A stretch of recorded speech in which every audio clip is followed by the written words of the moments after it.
Allerta furti nei comuni della Riviera Berica, nel Merino dei Ladri, in particolare Montegalda in questi giorni, ad essere colpito il centro e la frazione di Colzè. Sulla casa nell'altra via erano in 4 mascherati con il cappuccio, però non sono riconoscibili. E la settimana scorsa sono venuti nell'ex scuola di Colzè, lì dove il condominio, l'appartamento sotto. A raccontarci quanto accade qui un residente esasperato che nel giro di un mese è stato colpito 3 volte dai ladri. Per convincere i malviventi a desistere, ha affisso una serie di cartelli su porte e finestre. Ha rimesso il cartello? Sì, abbiamo rimesso il cartello perché per la seconda o terza volta adesso, perché abbiamo 2 o 3 denunce, questa è la scassatura della porta.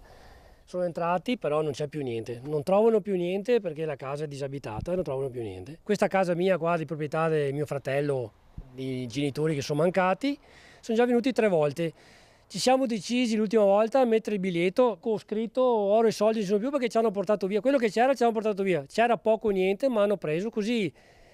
La finiscono di rompere i vetri, scassare le porte perché tanto non c'è più niente. Il cartello a sto punto è anche una presa in giro, diciamo, perché dicono non ci crediamo.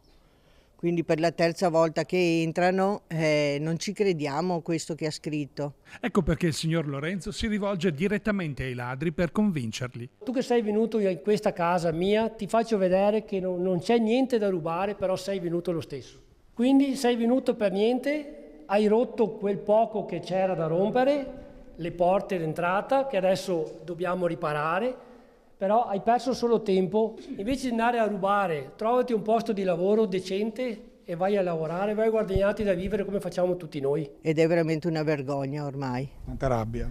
Rabbia tantissima, ma veramente tanta. I residenti, per difendersi, hanno costituito una chat di quartiere per le segnalazioni, in collegamento costante con il comune e il sindaco.